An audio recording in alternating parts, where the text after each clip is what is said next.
Hermanos y amigos, que la paz de Dios sea con cada uno de ustedes. El don del hermano, ¿no? El hermano de las alabanzas, ¿no? De poder entonar un canto de diferente tono, diferente música y diferente música. A veces uno canta un himno y anda entonándolo con la música de otro himno. Pero en el caso de él, no, pum, pum, rápidamente poder y cambiar la música, ¿no? Por los diferentes himnos que pudimos cantar el día de hoy en cadena. Entonces, el mensaje de hoy, hermanos, está basado en Josué capítulo 5. En Josué capítulo 5. Aquí tenemos hermanos o muchachitos que se llamen Josué. Josué, ¿verdad? Josué es un nombre muy bonito. Josué. Entonces está basado en Josué capítulo 5, todo el capítulo 5. Y lo hemos titulado según las últimas líneas de ese capítulo, que dicen, y Josué así lo hizo. Y Josué así lo hizo. ¿Verdad? Es el título del mensaje del día de hoy. Y Josué así lo hizo. Pero vamos a ir a Josué capítulo 5, del versículo 1, desde el versículo 1. ¿Qué dice ahí? Dice, cuando todos los reyes de los amorreos que estaban al otro lado del Jordán, al occidente, y todos los reyes de los cananeos que estaban cerca del mar, oyeron cómo Jehová había secado las aguas del Jordán, porque ellos acaban de pasar a la tierra prometida. Dice, delante de los hijos de Israel, hasta que hubieron pasado, desfalleció su corazón y no hubo más aliento en ellos, ¿verdad? En todos esos reyes. Dice, delante de los hijos de Israel. Ahora, ¿por qué no hubo más aliento en los enemigos de los hijos de Israel? Pues porque sabían que el Dios omnipotente estaba con su pueblo, ¿verdad? Que el Dios omnipotente estaba con ellos. Imagínense, así como pasó que habían secado las aguas, ¿verdad?, del Mar Rojo, ahora acá ya en su tierra, ese mismo Dios, ¿verdad?, que hizo tan terribles cosas en Egipto y ya después para poder cruzar, y acá vemos lo mismo, es el mismo Dios. Entonces imagínense, por eso desfallecieron. Entonces, hermanos, ¿verdad?, que el día de hoy las personas se den cuenta que Dios está con nosotros. Que Dios está con nosotros, hermano, que las personas se den cuenta, pero no porque se amedrenten las personas con nosotros, sino porque sepan que Dios está con ustedes, ¿verdad? Por la manera en que se conducen, ¿verdad?, por su conducta y por su recta prosperidad. Si se fijan, recta prosperidad. Es decir, porque la palabra de Dios habla acerca de cómo cuando Josué le dijo a Josué, ¿no?, que y harás prosperar tu camino y todo te irá bien.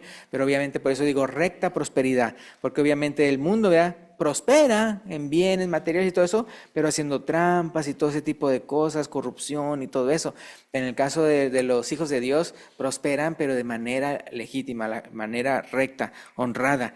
Entonces, acuérdense que en Mateo capítulo 5, si pueden ir conmigo a Mateo capítulo 5, hablando de que cómo las personas se den cuenta que Dios está con nosotros.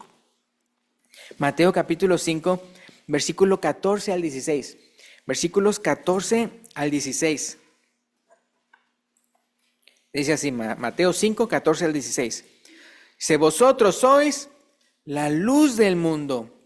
Una ciudad asentada sobre un monte no se puede esconder, ni se enciende una luz, ¿verdad?, y se pone debajo del almud, sino sobre el candelero, y alumbra a todos los que están en casa. Versículo 16, ¿cuál es la aplicación? Así alumbre vuestra luz delante de los hombres, para que vean vuestras buenas obras y, ¿qué dice ahí?, glorifiquen a vuestro Padre que está en los cielos. ¿Sí se fijan? O sea, se dan cuenta que las obras buenas que uno hace es por Dios. Y por eso cuando lo ven, las buenas obras que usted hace, saben que Dios está con usted. ¿Por qué? Porque usted lo que está haciendo, la causa es Dios, que usted los puede hacer y lo está haciendo no por su mismo esfuerzo, sino por Dios.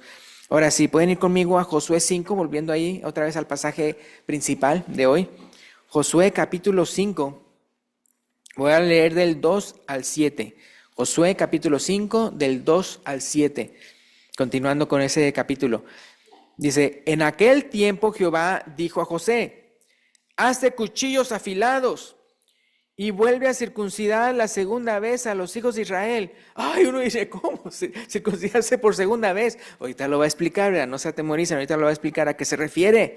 Versículo 3.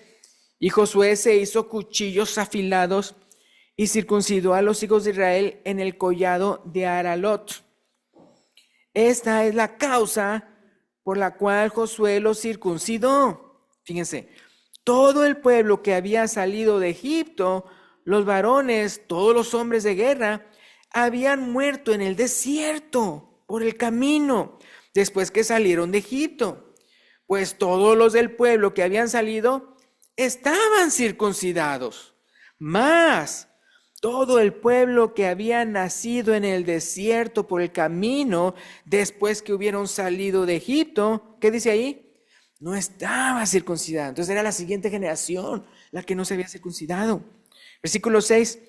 Porque los hijos de Israel anduvieron por el desierto 40 años, hasta que todos los hombres de guerra que habían salido de Egipto fueron consumidos. Acuérdense que ¿cuáles son los únicos que fueron exceptos? O sea, Josué y Caleb. Dice, por cuanto no obedecieron a la voz de Jehová, por eso todos ellos murieron. Por lo cual Jehová les juró que no les dejaría ver la tierra de la cual Jehová había jurado a sus padres que nos la daría, tierra que fluye leche y miel. Versículo 7. A los hijos de ellos que él había hecho suceder en su lugar, Josué los circuncidó, porque eran incircuncisos, porque no habían sido circuncidados por el camino. Me acuerdo cuando una vez había un predicador que yo lo estaba viendo en vivo, es que era por la computadora, pero no sé por qué, de repente era como un estudio bíblico, ¿no? Y yo no sé por qué, digo yo no sé por qué, porque uno pensaría, pues no tiene sentido común, pero no sé por qué lo piensa. Había un predicador que decía que mientras estaba en el desierto, que no tuvieron hijos. O sea, es decir, que salieron y los mismos que salieron y que no tuvieron hijos, me refiero o sea, obviamente había menores, pero él lo decía como que durante el tiempo que estaban en el desierto nunca tuvieron hijos. Y yo pensaba, pero pues obviamente son ¿cuántos años? 40 años, ya, obviamente, hermanos, yo apenas vamos a cumplir 22 años, ¿y cuántos de aquí no han tenido hijos, verdad? Entonces, o sea, yo pensé, pues qué raro que haya pensado eso, pero sí lo pensó, ¿verdad? Y él pensaba que desde Abraham hasta entonces nunca, o hasta el día de hoy, o por decirlo así, hasta el Nuevo Testamento, nunca el pueblo de Israel había dejado de circuncidar. Y luego, pero aquí vemos que sí, aquí vemos claramente que les habían nacido hijos durante el tiempo del desierto. Pero ¿qué pasa? No los habían circuncidado. Y entonces por eso él tuvo que circuncidarlos. Entonces sí, como hubo un tiempo en el cual, ¿verdad? Sí tuvieron más hijos, pero no los circuncidaban. Entonces imagínense, hermanos, la circuncisión era importantísima. ¿A los cuántos días se tenía que circuncidar un niño? A los 8 días. Entonces, fíjense, o sea, todo ese tiempo tuvieron hijos y nunca obedecieron a eso. Entonces, acuérdense que eso de la circuncisión era un pacto no desde el tiempo de Moisés, sino desde el tiempo de ¿quién? De Abraham, el padre Abraham, el patriarca Abraham, de donde vienen entonces todos los judíos, todos los hebreos, todos los judíos. Entonces uno puede ver, hermanos, o sea, oh, wow, ¿cómo es posible? O sea, que era una señal del pacto importantísimo y ni lo habían hecho. En todo ese tiempo que estuvieron en el desierto, no lo pusieron por obra. Y en parte, hermanos, ahí más o menos lo explica, en parte no es de sorprendernos, ya que este mismo pasaje da a entender que fue una generación desobediente, una generación desobediente. Ahí mismo lo acabamos de leer, versículo 6, lo voy a leer otra vez, versículo 6, que dice, porque los hijos de Israel anduvieron por el desierto 40 años, hasta que todos los hombres de guerra que habían salido de Egipto fueron consumidos, por cuanto no obedecieron a la voz de Jehová, por lo cual Jehová les juró que no les dejaría ver la tierra de la cual Jehová había jurado a sus padres que nos la daría, tierra que fluye leche y miel. Ahora, el autor de Hebreos, si podemos ir a Hebreos capítulo 3, el autor de Hebreos explica por qué fueron desobedientes, para luego exhortarnos a nosotros, es decir, a nosotros los cristianos, exhortarnos para que no nos pase lo mismo que a ellos, Entonces, si van a Hebreos 3, voy a leer el versículo 12 y 13 y luego el versículo 16 al 19. Hebreos 3, versículo 12 y 13 dice, mirad, hermanos, porque está hablándole a cristianos, mirad, hermanos, que no haya en ninguno de vosotros corazón malo de incredulidad para apartarse del Dios vivo. Antes exhortaos los unos a los otros cada día, entre tanto que se dice hoy. ¿Para qué? Para que ninguno de vosotros se endurezca por el engaño del pecado. Versículo 16, ahora, 16. ¿Quiénes fueron los que, habiendo oído, le provocaron? ¿No fueron todos los que salieron de Egipto por la mano de Moisés? ¿Y con quiénes estuvo él disgustado 40 años? ¿No fue con los que pecaron, cuyos cuerpos cayeron en el desierto? Versículo 18. ¿Y a quienes juró que no entrarían en su reposo, sino aquellos que desobedecieron? El versículo 19, que dice, y vemos que no pudieron entrar a causa de incredulidad. La incredulidad se menciona tanto en el versículo 12 como en este versículo 19. Es decir, una persona se vuelve desobediente. ¿Cuál es la causa? ¿El por qué? Porque se vuelve incrédulo. Hermanos, eso es horrible, eso es horrible. Una cosa es de que de repente una persona ¿cómo se llama?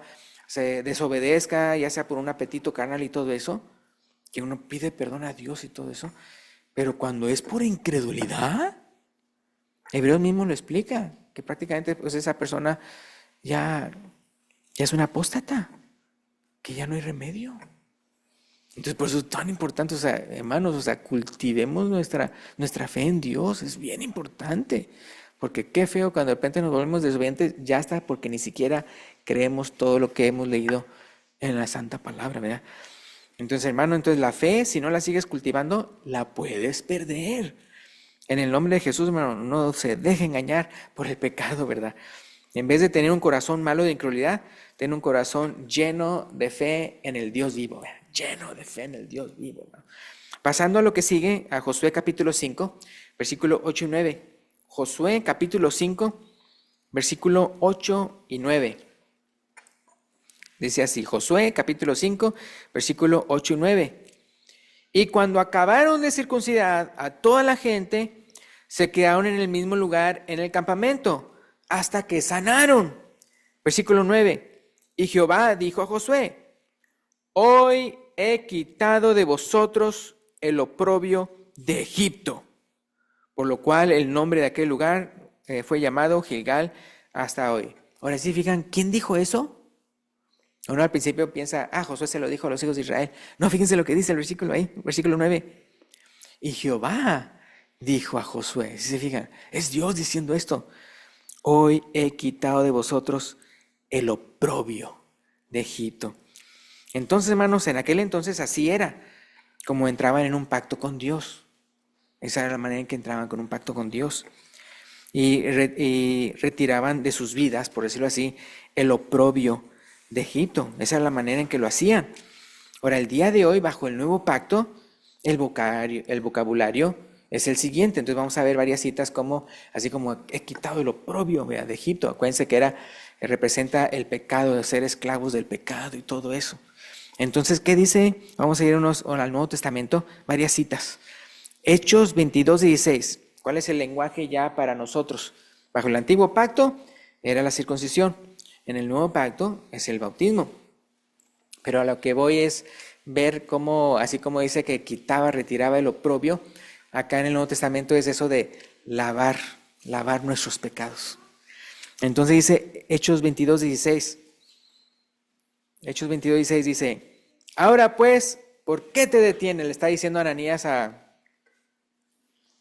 Pablo, a Saulo, levántate y bautízate y lava tus pecados invocando su nombre. Otra vez, toda esa generación que había estado ahí en el desierto, ellos tenían el tabernáculo y hacían todos los sacrificios y todo ese tipo y todo eso, pero es interesante cómo no fue sino hasta que se circuncidaron que Dios le dijo a Josué, hoy he quitado el oprobio de Egipto en ustedes. Entonces, es una simbología que es muy importante. Entonces, el bautismo, en el cual representa, estamos en unión con Jesús en su muerte, sepultura y resurrección, cómo es tan importante. Entonces, 1 Corintios 6:11, hablando otra vez eso de lavar nuestros pecados. Entonces, 1 Corintios 6:11 dice, había mencionado una lista de pecados en 1 Corintios 6, antes del versículo 11. Y entonces en 1 Corintios 6:11 dice Y esto erais algunos. Mas ya habéis sido lavados, ya habéis sido santificados, ya habéis sido justificados en el nombre del Señor Jesús y por el Espíritu de nuestro Dios. Es algo que también usted va a fijarse. Él nada más habla acerca del bautismo, pero cuando habla de lavados, habla también, enfatiza eso de en el nombre del Señor Jesús. ¿Se acuerdan cuando Pedro les dijo en Hechos 2:38? Que dijo, arrepentíos y bautices a cada uno de vosotros en el nombre del Señor Jesucristo. Y entonces también sean perdonados los pecados y recibiréis el don del Espíritu Santo. Entonces sí, es muy importante. ¿Por qué? Porque es solamente a través del Señor Jesucristo que podemos ser salvos. No es por nadie más. Entonces dice, y también dice en el versículo 1 Corintios 6:11, y por el Espíritu de nuestro Dios. Es bien importante. Es el lavado del pecado, recibir el Espíritu Santo, y todo por el nombre del Señor. Tito capítulo 3, versículo 5. Tito capítulo 3, versículo 5. ¿Dónde está Tito? No vino. Tito 3:5. Dice aquí, Tito 3:5. Dice, nos salvó, o sea, el Señor nos salvó, no por obras de justicia que nosotros hubiéramos hecho, sino por su misericordia. Y ahí está la palabra aquí enseguida, por el lavamiento de la regeneración y por la renovación, como dice ahí, en el Espíritu Santo. Y luego si pueden ir conmigo a Hebreos 10, Hebreos capítulo 10, versículo 22. Hebreos 10, 22. Hebreos 10, 22. Dice, acerquémonos con corazón sincero. Hebreos 10, 22. Acerquémonos con corazón sincero, en plena certidumbre de fe, purificados los corazones de mala conciencia y lavado los cuerpos con agua pura. Lavado los cuerpos con agua pura. Y luego ya para terminar, me refiero a esta sección de versículos, vámonos para Apocalipsis. ¿Para dónde se encuentra Apocalipsis? Al final, ¿verdad? Apocalipsis significa revelación. Apocalipsis capítulo 7, versículo 14. Hablando otra vez de eso de lavar, de lavar. Apocalipsis 7, 14. ¿Cuántos de ustedes han lavado su ropa? Yo creo que todos hemos lavado nuestra ropa. ¿Y cuántos de ustedes se han bañado? Pues espero que todos. Pero ¿qué pasa cuando de repente uno no se baña?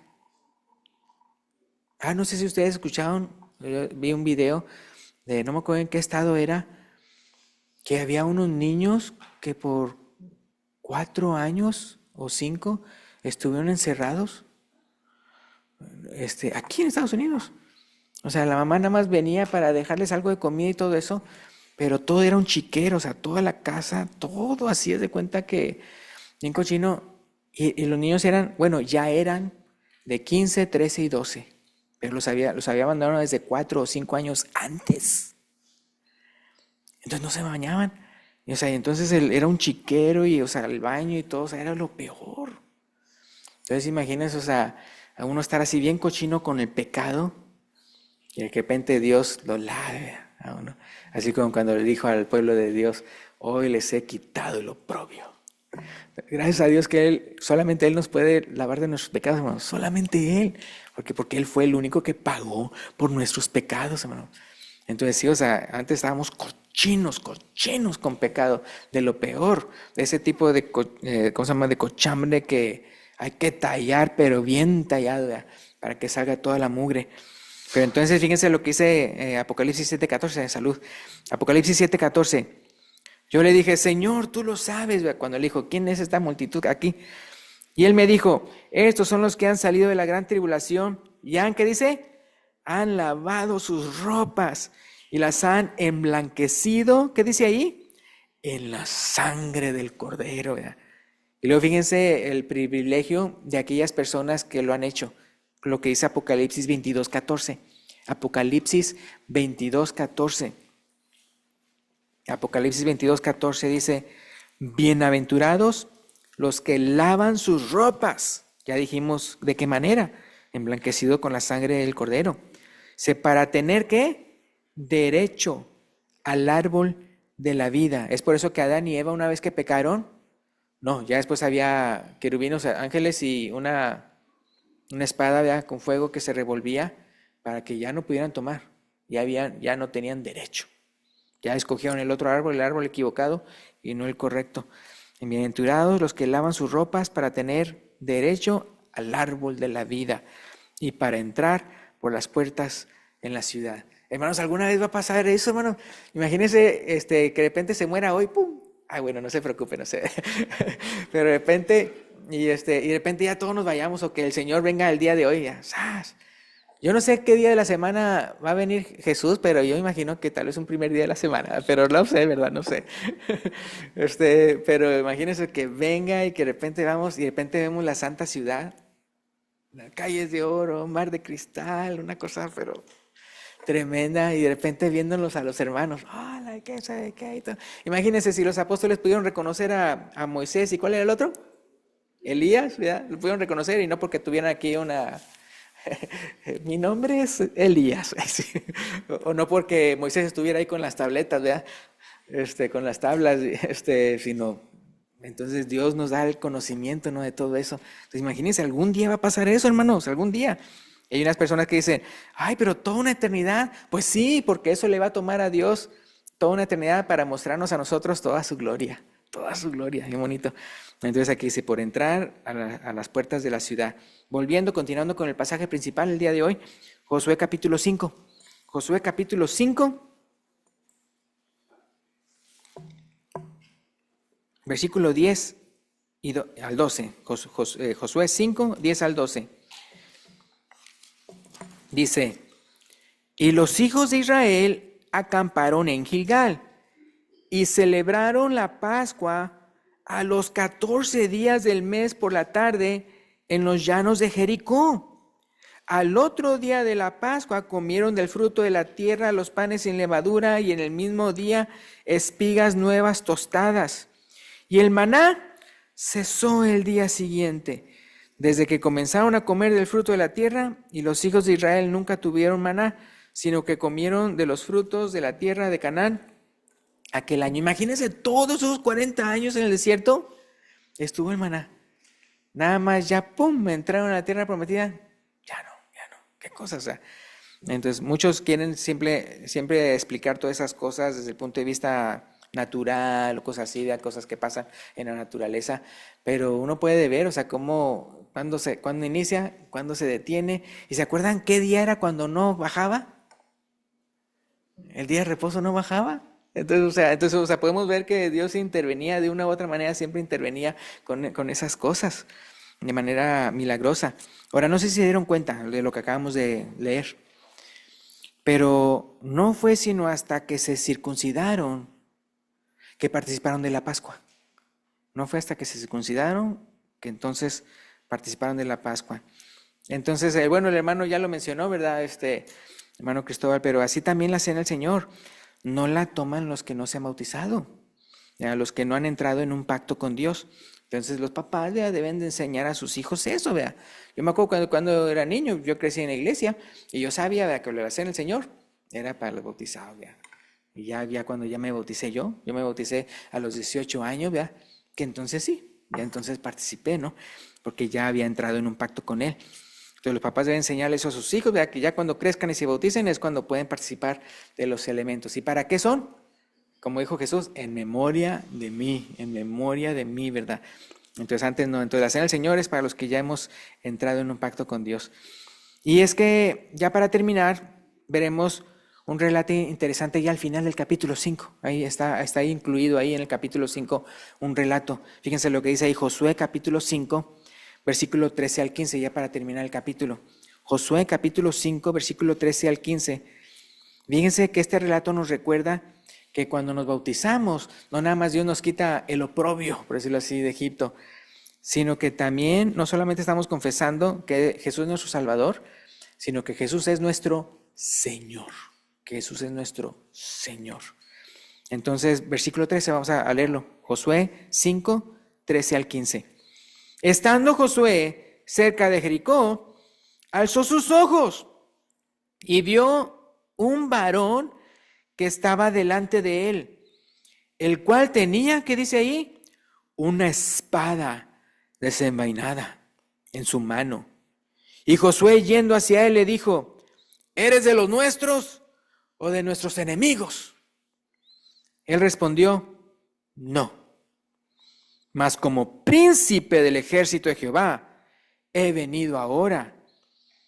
Entonces Josué, postrándose sobre su rostro en tierra, le adoró y le dijo: ¿qué dice mi señor a su siervo?